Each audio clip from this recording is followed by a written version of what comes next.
Welcome to the Kolbecast, episode 70. Glad you could join us. Today, Bonnie is joined by guest host, Kolbe Academic Advisor Erica Treat, and Kolbe teachers, Mrs. Chrissy Almanzar and Mrs. Michelle Kim, for a parent in-service.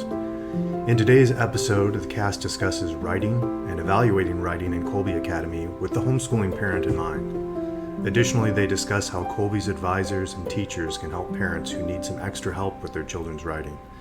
We hope that you'll enjoy the show.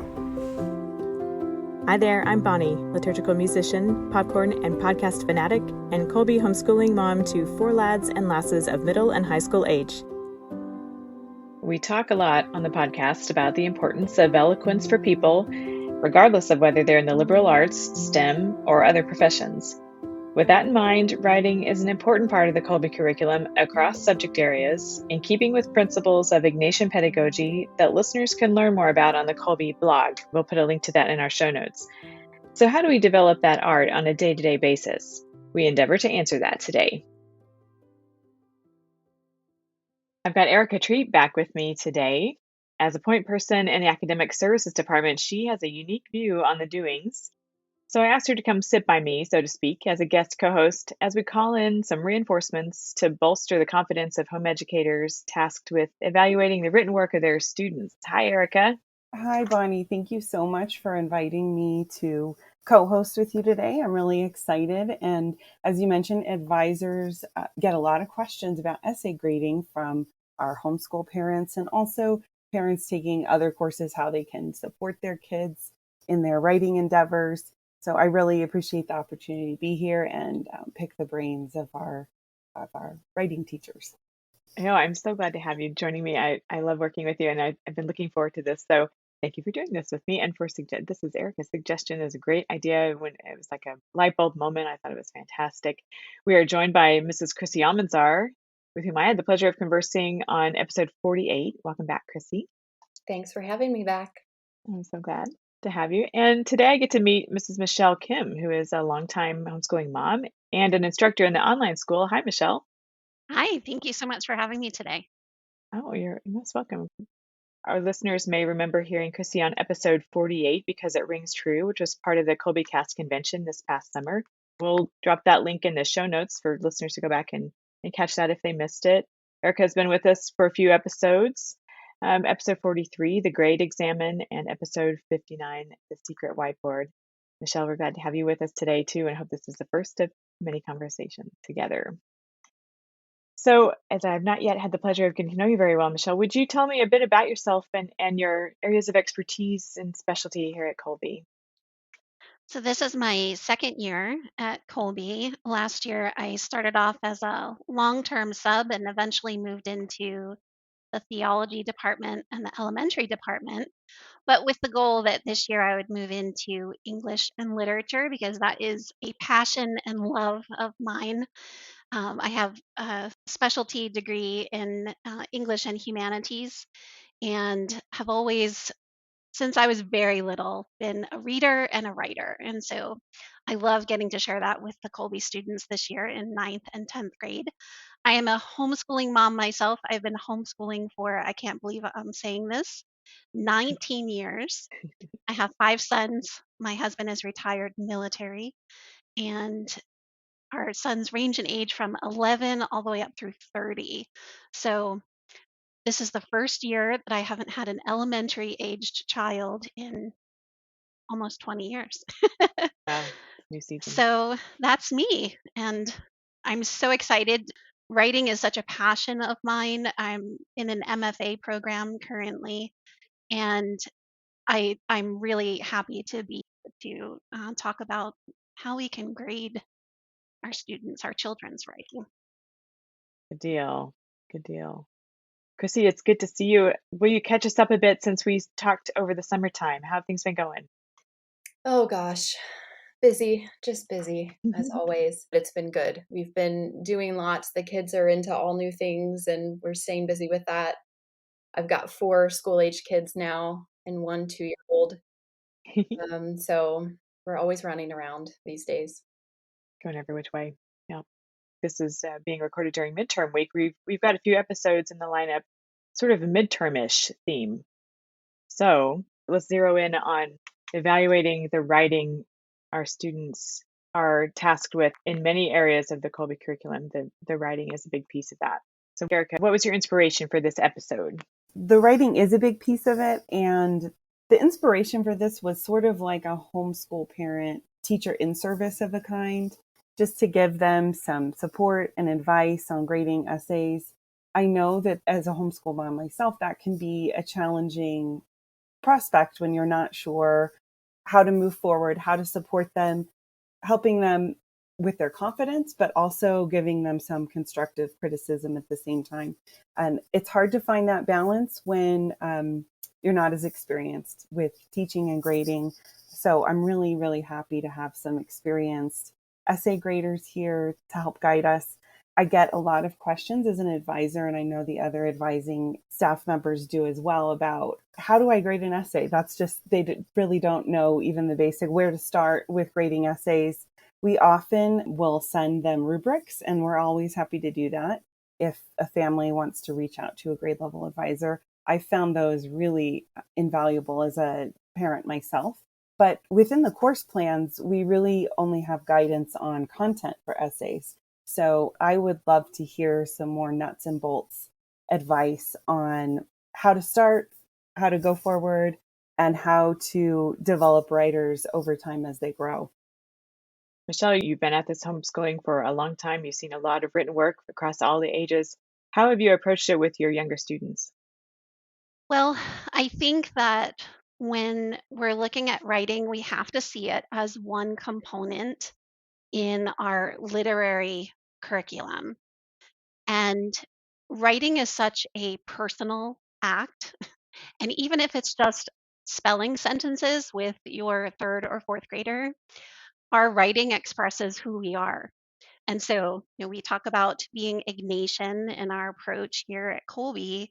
And ultimately, we are created in the image and likeness of God, and God creates. And so, one of the most beautiful ways and powerful ways that we as human beings create is with our writing. And so even if you have some, a little one who's writing those spelling sentences, they're sharing a part of who they are with you.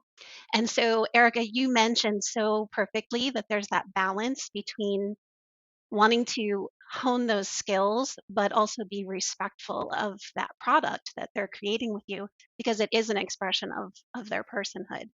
And so I think that it's really important to make sure, especially with younger children, that we're seeing writing in the context of their reading as well, and what they're doing across the entire curriculum, and even just the environment of the home, right? That everyone in the home is reading, that you have family read alouds, that just literature is a part of everyday life. And then the writing flows from that way of life. And when you sit down and look at those spelling sentences, to always find something to praise first, of course. And that's such a basic piece of advice. But at the same time, as homeschooling moms, we get busy, and sometimes we're listening to those spelling sentences while we're cooking dinner, or while we're changing a diaper, or, trying to grade the essay of an older child. But to just carve out some time with each child that you're homeschooling to look at their writing in particular, find something to praise, find something beautiful, and then to be strict. I've told parents who I've taught their little ones in co-op and last year in fourth grade, be really strict with spelling and grammar according to the level where your child is, but then have one way of writing. Maybe they have a journal or something like that, that you don't look for perfection, and just let them express themselves freely in that area, and then be really strict with everything else.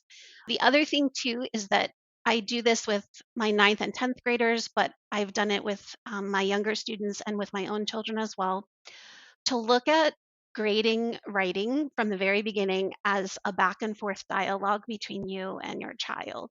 So to be able to sit down with them and say, okay, I found 3 things that we can fix and make better in this sentence. Let's find them together, rather than giving them back a paper that has a bunch of red marks all over it.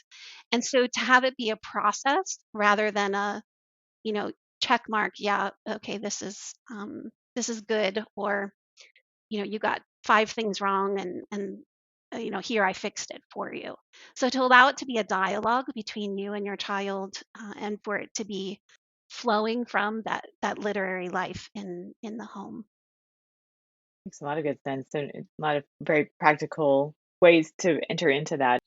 When children are resistant to that whole revision process, how do you approach that or work through that with them? I think that there are a couple different ways that you can work through that. I think that if you start from the very beginning, of course, just with that idea of writing is revising. I think my children and my students kind of get tired of hearing me say that. Oh, there's Mrs. Kim again talking about writing is revising. But to instill that in them from the very beginning and to be patient with them, like you're going to get eye rolls and you're going to get sighs and Mhm. hopefully not tears. Usually, when the tears come with my children, that's time to step aside and move on to something else and come back to the writing later. But I think that if you just make it part of their writing from the very beginning, and be consistent with it. I think that that's important. The other thing too is that, choose their favorite author and remind them every once in a while. My children are huge C.S. Lewis and Tolkien fans. And, I'll say to them, they were such stellar writers because they revised the most. I've been reading a lot of a new collection of Flannery O'Connor's letters, and there's this beautiful exchange between her and Caroline Gordon, another Catholic author, and a lifelong English teacher. And Caroline Gordon went through Flannery's work line by word, and Flannery took everything that she had to say into account and changed it. And so, if you can find a favorite author of theirs or share that story or try to help them to understand that the great writers are great because they revised.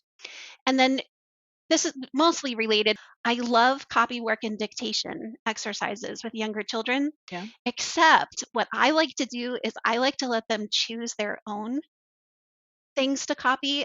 Every once in a while, I'll throw in, okay, let's copy this, passage, from a classical work or something. But I let them choose from a favorite book, and then the other thing that we do as a variation on copywork and dictation is to choose their sentences that they've written for spelling or for whatever creative way. So then they are hearing back their writing and learning what beauty sounds like in writing and wanting to imitate that more. So, and all of that just happens very organically. So without us having to say, it should sound more like this. Okay. A good suggestion for making it go better for all involved.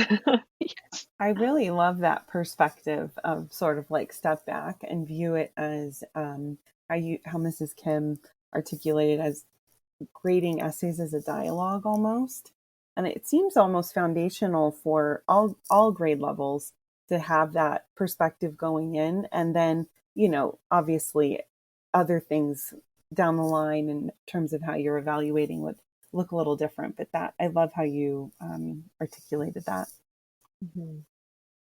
So then, with that foundation, I can see that if we start from the younger ages, building in those sensibilities, like we approach this with the knowing that we're not just going to write it once and be done with it and move on, that we are going to revise it, that we're going to talk about it together and learn together and draw from examples of what we enjoy in other writing. I can see that serving as well as the students get older. And then, Chrissy, as you're reading more older students' work, where do you see that going from there? How does that translate into the more detailed revisions and editing of older students' work? I'm not in the English department, but I grade middle school essays as well. But most of what I do has to do with academic writing. So it's a little bit different than what Miss Kim was just describing, which I'm happy to hear her describe that because it's definitely not my area. But what I find when I'm trying to help students get better at writing or learn how to begin writing, even middle school age, with, let's say, book report formats or reflections or prompted responses, I try to implement a very simple, almost mechanic structure. I don't know that it's the opposite of what you're describing, but it's I guess it's a different take on it. So what you were mentioning, Erica, with the importance of confidence in writing, in my opinion, it seems to be the first kind of stumbling block for students. They're interested in stories. They may even like to tell stories, but they don't have the confidence or the ability to kind of put it down into any kind of structure. So what I do is I try to implement a very simple structure, and it will produce in the early stages a very mechanic kind of piece of writing. It's a mechanic way of writing. It's like a sort of a stepping stone to writing more naturally for the students, because it gives them the confidence to say, okay, I can do this. I can get this out. I can answer the questions in a logical order and put it into, an essay format. I can do this. So even when I'm teaching middle schoolers in the workshops that we do, or when I'm grading essays, I'm always encouraging them to look at plot diagrams if they're writing a book report. I'm sort of giving them questions to ask themselves, because that seems to be the thing also that they struggle with. They know the story, but they don't necessarily know the questions to ask themselves in the correct order. And so if I can give them that order, that also helps them to kind of get it out in a logical way. And once they get good at the structure thing, once they have the bones down and they feel confident, and when they get a writing assignment, they're not feeling like, oh, I'm not going to be able to do this. It's going to take me forever. How can I write, I don't know, 2 pages? Instead, they feel confident, like, yeah, I can do that. I can do that. And then they can get more creative, and then it becomes fun. So I think writing starts with the creative desire to get something out, but then really the first step for me is to show them something very mechanical that they can do and follow the instructions, so that they see how really easy how simple it can be. I think students often think writing is more difficult than it actually is. Yeah. So if we can kind of demystify it in that way, then that like simple structure kind of process seems to be a good way to start. For when we get into the academic essays, where we're discussing historical questions and theological questions, and it's not a response or a reflection to a book, but maybe you're discussing questions in academia. Again, we introduce the 5-paragraph academic essay in a very mechanical way, and it seems to me to be the quickest way to get students kind of cranking out those essays and not being nervous about them or afraid of them. And then after we get that structure, they feel very comfortable writing a thesis statement. They understand the importance of the body paragraphs, and that, allowing that thesis to be the organization for the whole essay. Once they're comfortable with that, with the structure, then we can add in things and make it more creative, more interesting, more unique. Something involved with that also is always the integration, the choice of quotes, and then the integration of them, quoted material, and the treatment of them. Are they treated properly in the text? So yeah, my kind of take on it is to try to start with a very simple kind of structure, and try to demystify writing for the student in that way to boost their confidence, so they can see how easy it can be.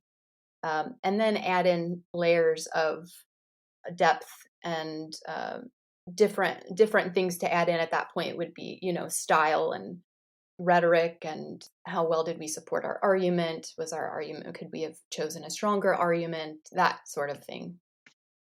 I do agree that mechanics and structure is essential even for the little ones. I think that when they're younger, you can kind of work on both. I love Colby's writing curriculum.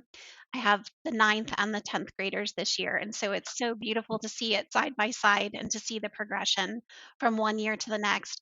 But that 10th grade research paper, that is just, I keep telling them, you're so blessed to have this opportunity this year to be taken really by the hand and led step by step by step through the process of this research paper. And that's where the dialogue between you and your students comes in to play, especially because with every single step of that research paper that they're writing, they're conferring with you. And we're working on MLA format, and we're looking at the structure of your research paper. And I'm telling them, okay, I want you to let go now of this 5-paragraph essay model.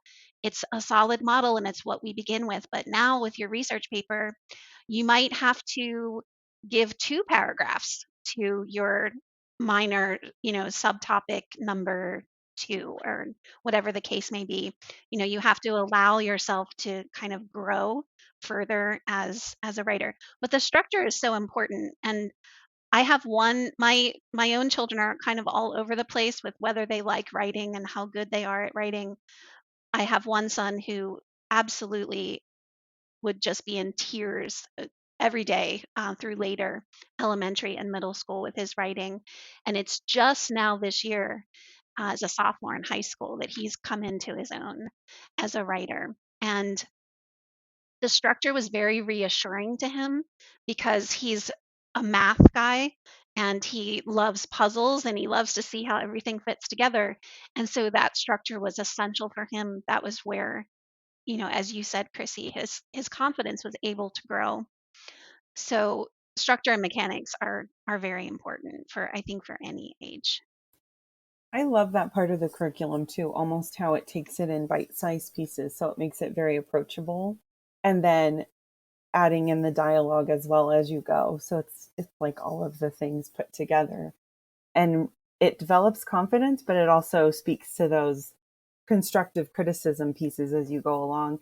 But it gives them the grace to revise. So it's not a one and done situation. So I feel like there's a lot of warmth in the process when you look at it like dialogue and the opportunity to revise rather than, oh no, now I have to go back to this, which I think some kids, they're like, no, I just want to be done with it. But it actually provides them an opportunity to improve their writing and maybe their grade as well. Absolutely. And I love saying to them, okay, I want you to get out that outline. Remember that outline you wrote 3 weeks ago? I need you to get that out. They're like, oh, I didn't like that one. Can I? But it involves them in it. I had 2 different young boys email me and say, Mrs. Kim, I really liked this topic better. Is it okay? Would you be okay with me writing on this instead? And I thought, oh, how lovely that they're really so engaged in this writing process. And of course I said yes. So yeah, anything to get them engaged and to really care about what they're producing rather than, checking something off on a checklist. Sure. That falls within the whole reflection dimension that we are trying to cultivate as we're going along here. Goes on to that deeper, one of those Ignatian principles of writing and speaking and acting that we're trying to work more and more, little by little every day. Yeah, I find when a student can articulate in words his or her thoughts in an eloquent way, as you said, or a logical kind of way, it's almost like the final step of learning. I mean, you've really grasped it at that point. And so it is a part of reflection. Once we are able to articulate these, whether it's a creative writing or whether it's an academic writing, articulation is a big step in the learning process. It ties in with what you were saying about reflection. It's really your own once you're able to say it. You know that you've grasped it. It's yours. And that's a huge step in the learning process of not only like maintaining information, but really understanding it and then being able to kind of weigh it. And so it definitely plays in with the Ignatian methods. I really liked what you were mentioning about almost this Ignatian process of reflection. And one of my questions for those who grade a lot, I usually ask myself questions as I'm going through a piece of writing and to grade it and to evaluate it. So I was wondering if you guys have questions that you ask yourselves. And then really a step beyond that in terms of teaching would be, what sort of questions should we help students learn to ask themselves when they're doing their own revisions and evaluating their own writing? When I'm grading an essay, I'm not really asking myself any questions, but I am constantly asking the student questions. So as I'm reading it, I find if I could be talking to the student, I would be saying, "Where did this come from?" Or, "But wait, don't move on yet. You haven't fully treated that." So I don't think I necessarily ask myself questions. What I'm looking for, like I said, is structure first. And what I'm talking about right now, which may not make sense.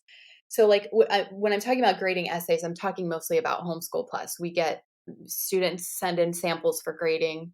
They're students of all grades, but usually, and they can submit anything for Homeschool Plus, but they usually submit essays or some kind of exam that has subjective questions and they want feedback on it. And so, I teach 12th graders in online classes, but at Homeschool Plus, I do deal with students of all ages. And so it depends on what grade of an essay I'm looking at, first of all.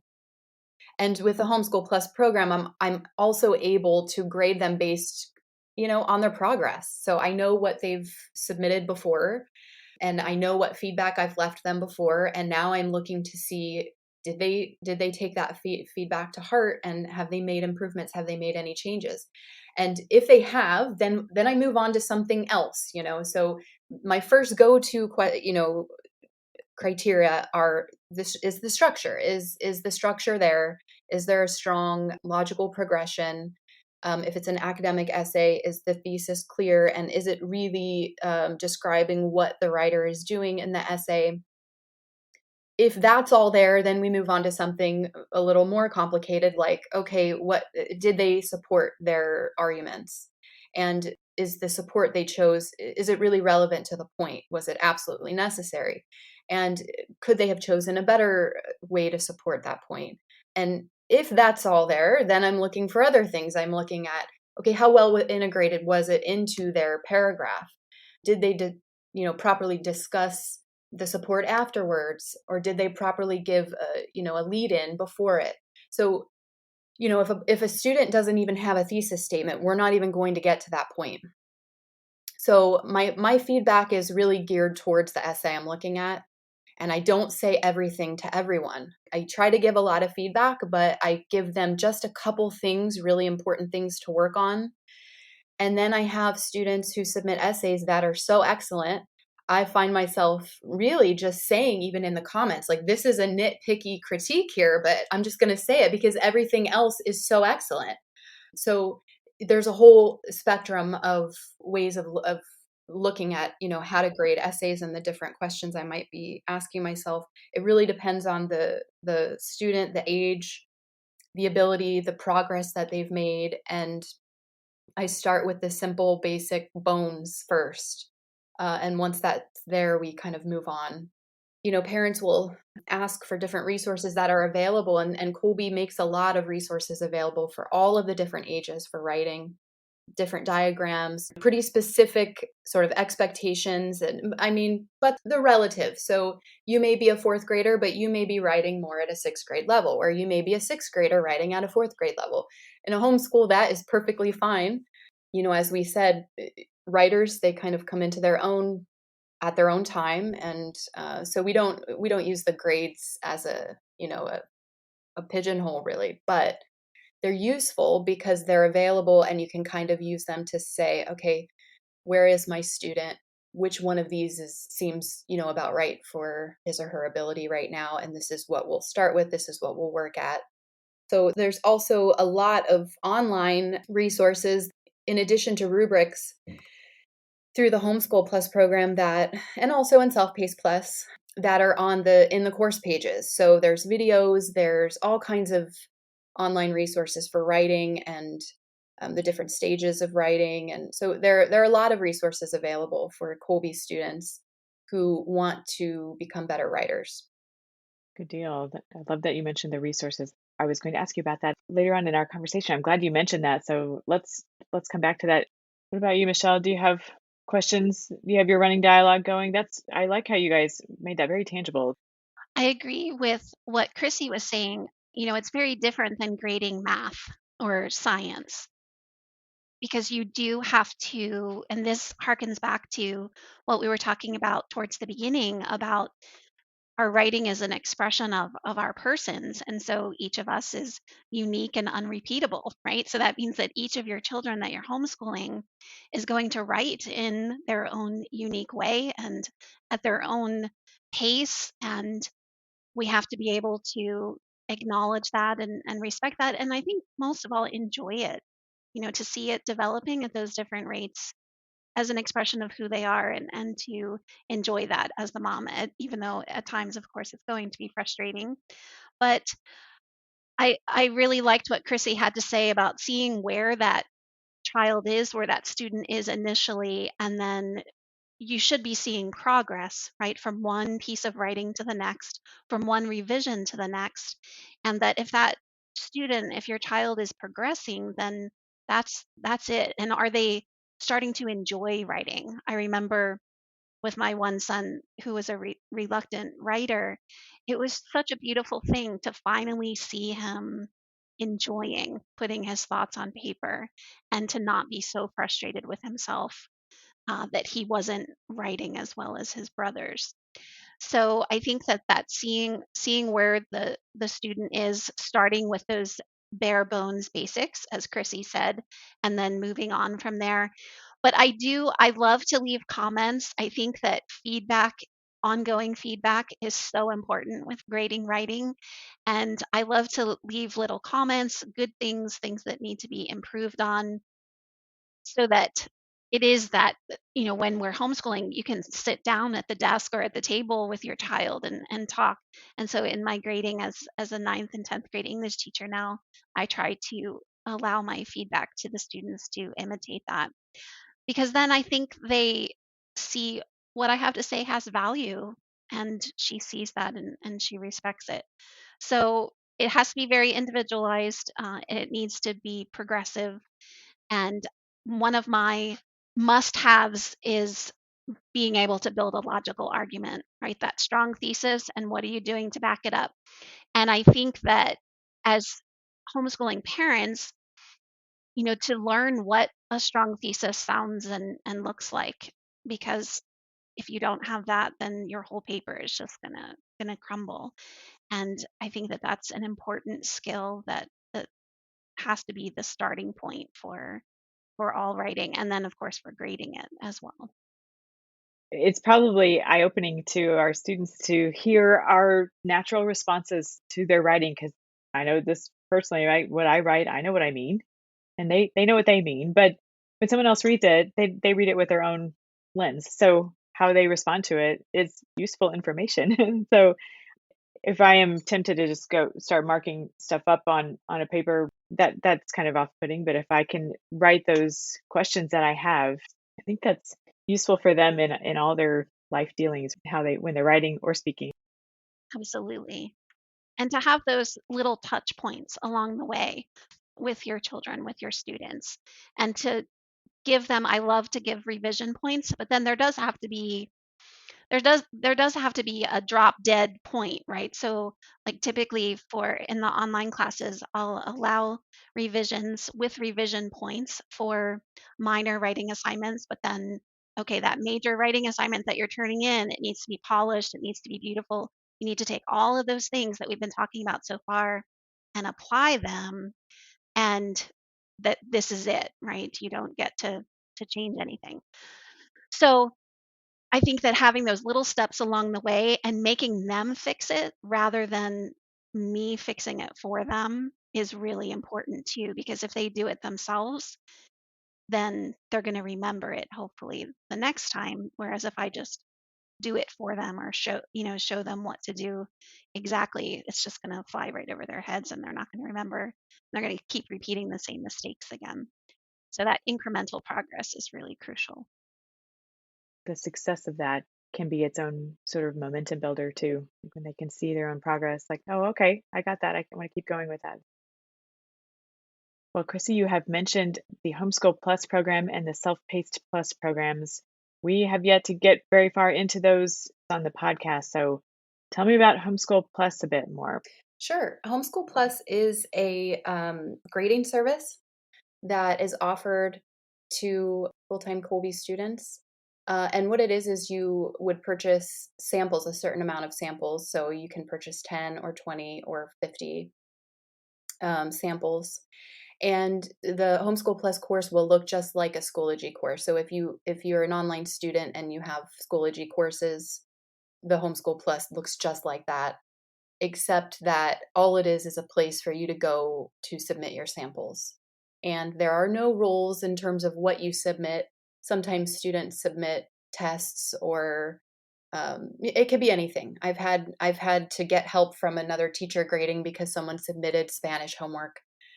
So it can be anything, but the majority of submissions are essays. And so it's really kind of turned into sort of a program that is, helping students learn to write better. So we have all different, all of the grades. I think our youngest student this year in Homeschool Plus may be a third grader. I think we may have a third grader, if not the fourth. I know we have a fourth grader. So we see all different kinds of writings, and it's popular amongst the high schoolers who are really trying to master the academic essay and argumentative writing, all of that kind of thing.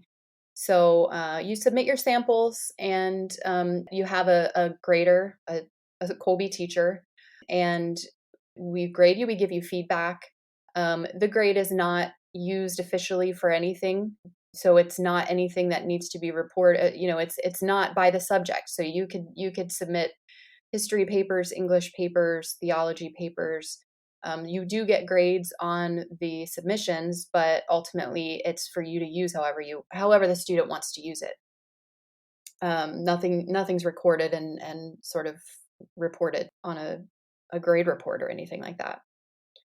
So yeah, and we offer also, along with the Homeschool Plus program, we offer writing workshops that meet on Adobe, a live writing workshop. We do that. Currently, we have two separate ones, one for 7th grade and below, one for 8th grade and above. And again, I leave it up to the parents. If they have a 7th grader that they feel is ready for the high school workshop, they're more than welcome to come. Also, the students are more than welcome to come to both if they want. So it's really just a recommendation or sort of guidance of what ages will benefit from it. But that doesn't mean that, you have to be that age to attend. And we do those once a quarter. And we started that last year. And so, yeah, we have those on Fridays. We just had our first one for this year. We go over different aspects of writing. And so we sort of start with the foundations. And that's what our first workshop was over. And we kind of get more in depth as the year goes. But it's just practice, basically. It's a workshop where the students get to practice. I give them examples of stories that most of us know, and then we try to write theses based on these. Maybe it's a Disney movie, or maybe if it's the high school, maybe it's a catechism topic. And so we get practice that way. And it's also a way for students who maybe aren't taking any online classes to meet with other homeschool students, other Kolbe students, and have live interaction with the teacher. So that's also something we offer through the Homeschool Plus program. Essentially, it's a grading service, and mostly it's used for essays, but it doesn't have to be only essays that you submit. Oh, there's a lot to that. I didn't realize. I'm aware of the summer writing workshops that have been offered the past several summers. We've participated in a few of those, but I didn't realize that is quite an extensive service. Wow. Yeah, it's just very flexible. So it's great for homeschooling families who say, we want this help, but we're not able to be held to a certain time, of a live class kind of commitment, or maybe they don't even attend the workshop, but they get the recording, and nobody's graded on anything. So it's extra practice, and it's just very flexible. So families are free to use it however it benefits them the most. Super. That sounds really helpful. Well, Erica, I know the advisors have been great sources of help to me over the years, and helping supply some additional support for evaluating student writing by way of rubrics and things like that. Tell us, though, the various other resources that Kolbe provides. There's things in the course plans, but more to that, though. Sure. I would recommend using a rubric for grading, especially if you're not comfortable. But really, I think the student needs to know what the expectation is. So providing the student with a rubric as well, whether that's one that you've created yourself or found on the internet or emailed your advisor. So I would recommend using a rubric for sort of those nuts and bolts, basic level pieces that we talked about with structure, although the rubric can go beyond that. And then the course plans themselves will have a lot of guidance on content. So what sort of content pieces a student should definitely hit, probably for full points. Beyond that, well, Chrissy's already spoken about Homeschool Plus and the Self-Paced Plus program. The other piece would be the actual English curriculum. Mrs. Kim has spoken about it some. The English classes themselves provide a lot of instruction online, and then you could do the homeschool version or the self-paced version or self-paced plus version. So I would recommend those as well, and the books that go with those classes. Great. And I think I probably got ahead of myself. What else is new? By throwing out that word rubric, that was new to me. My previous connotation of rubric had to do with the liturgical books. We're talking about a rubric for it's like a chart, and it breaks down this assignment is worth however many points, but it's broken down into certain areas. So what might some of those areas be? I know for the rubrics I use, and we do have some rubrics that we all share that are kind of like grade level rubrics. And then we do have some teachers who tweak them and make them their own. So it's not a sure thing that we're all using the same rubrics for because assignments change. But I know my rubrics will have categories for structure that will involve the thesis statement, the multi-paragraph body, the conclusion. There will be a category for logical progression. How well did the student sort of logically progress the argument throughout the essay.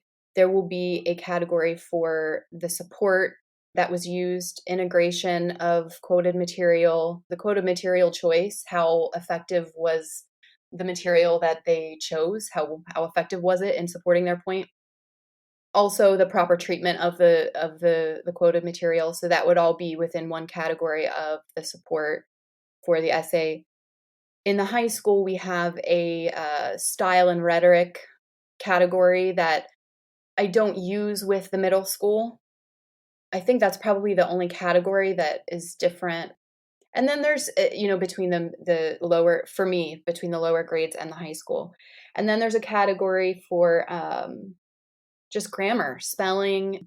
And usually sometimes teachers will also have an MLA category, which may or may not be combined with the support. Again, that's something I don't use as much for the, say, a sixth grader, but in the high school, for sure, there would be a category, or at least within one of the categories, there is the MLA citation and how well they used that. So the rubrics vary a little bit. I used to not really like rubrics that much because I felt like some of my teachers would would give less feedback.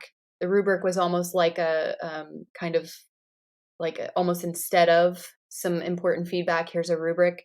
And I didn't like that because I think feedback is way more important because we can put the feedback exactly right where, the spot is on the essay where it's happening. But I think rubrics ultimately are really good for students because then they can see exactly where the points that were taken off of their essay, they can see exactly which category they were taken from, which I think is really useful for the student. So I like both. Both are necessary. Feedback is necessary, but the rubric is helpful in a different way when it comes to percentages. So those are my rubrics. I am passionate about rubrics. I am new to using rubrics and I absolutely love them. Oh, yes. And for those of you who aren't that familiar with them, you would assign a point value to each of those categories that Chrissy mentioned. And so if you want to say, and you give this to the students ideally ahead of time so that they know exactly what you're looking for, making sure that your students, your children understand the directions of an assignment is so critical. And I didn't realize that it seemed to be something that my children were lacking in because homeschooling is so one-on-one, even if it's just a list of assignments to my high schoolers, and we're checking in back and forth.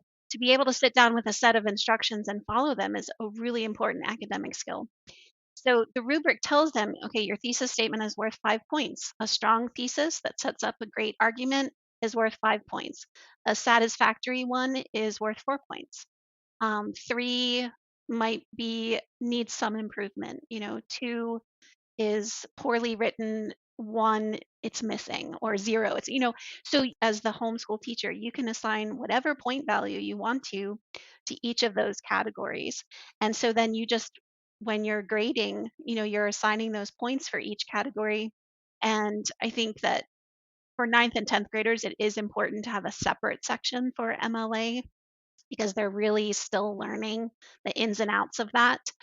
So yeah, so they can see exactly, okay, I lost 2 points because of this, and I did really well in this area. And so, as a homeschooling parent, you get to customize that rubric for your child and really focus in, maybe make one category a little bit weighted towards something that they're really good at the beginning of the year, and make their most significant weakness not worth as much. And then, kind of change that weight as you go throughout the year and as you see them making progress. So I think rubrics are brilliant. It certainly makes it less subjective. It's not just I didn't like this or that. This has been so helpful and thought provoking as well. Lots to think about and make it both very practical in the what I'm doing right here in front of me, but also extending to the long view of what the whole goal is, why we're even doing this in the first place. So thank you all for tying that all together. Well, there are so many voices out there. And so I like to tell my children and my students, what are you going to do to make your voice heard, to make it distinguishable from all of the other ones?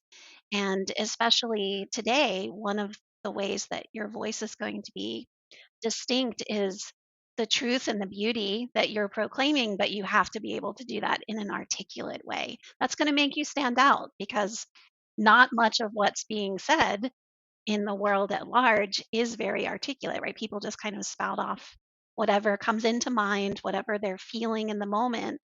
And so it's beautiful to be able to tell our children and our students, okay, let's take a step back, let's order this, let's back it up, with reason, with logic.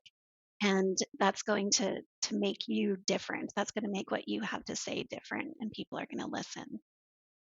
Absolutely. There were a few things also we wanted to mention. The Kolbe blog has a nice series running currently about principles of Ignatian pedagogy. I'll put a link to that in our show notes. We've mentioned that a couple of times, the reflection piece and other areas of Ignatian pedagogy that influence Kolbe's curriculum and approach. There are actually a number of blog posts, so look for that and hopefully more to come on that. Here shortly, this episode is being recorded during midterm week and is going to air in a couple of weeks, but just before a virtual college fair on Friday, October 29th. So if you're listening to this episode when it comes out in real time, that's coming up in the next couple of days. Yeah, we have 11 colleges coming, and I think they're all Newman Guide schools. So Benedictine, University of Dallas, Christendom, Catholic Distance University, Ave Maria, the Catholic University of America, University of St. Thomas, Houston, Franciscan University of Steubenville, Holy Apostles College and Seminary, Magdalen College, Thomas Aquinas College. So all of those colleges will be there. Plus we have keynotes from Patrick Riley, the president and founder of the Cardinal Newman Society, and a keynote from Jeremy Tate, founder and CEO of the Classic Learning Test. So that's our lineup. I think it's pretty phenomenal, actually. But I don't know. All right. So you can visit those colleges from our homes on that day. That'll be great. Save us some airfare for now. And so Michelle, it was lovely meeting you. Chrissy, it was good to see you again. Good to see Erica, you. it's always fun visiting with you. Thank you all so much for coming to visit with me today about these topics. We hope this is helpful to our families. As always, if there are questions that the families have after hearing this or whenever, the advisors are there to help. And so reach out to advisors for help with these things or anything else. Is there anything else I left out or that you all wanted to add in before we wrap up? I was just going to say, I was thinking about the parents as we were talking, and wouldn't it be a beautiful thing if we as homeschooling parents grew along with our children, right, in our confidence, our children growing in their confidence in writing, and we as the parents growing in our confidence in grading their writing and giving them feedback on it. Absolutely.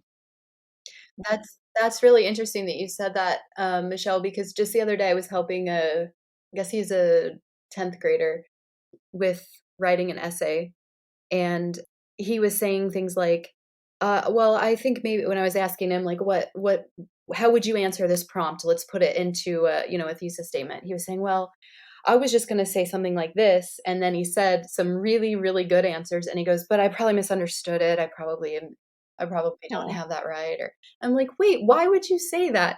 He obviously needed some encouragement because he was he had, so he's having some issues with writing, but he has the answers. He knows in his mind exactly how he wants to answer. And so I was thinking how rewarding it is when you get to be the one to encourage a student who really is super bright, but just needs some help with strategy, like getting it down. It is so rewarding, and it's like you are growing along with them because you're like you learn how to help students along better. You learn how to walk along with them each time to the next level, to the next step.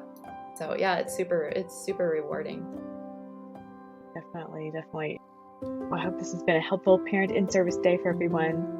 And thanks again for joining us. Please come back and visit with us very soon. We will. Thank you. Thank you so much. Thank you. If you haven't already, subscribe to the Kolbecast in your favorite podcast app for effortless episode delivery. And we'd love to hear from you, so drop us a line at podcast@kolbe.org. Mary our Mother, pray for us. St. Maximilian Kolbe, pray for us. Ad Maiorem Dei Gloriam.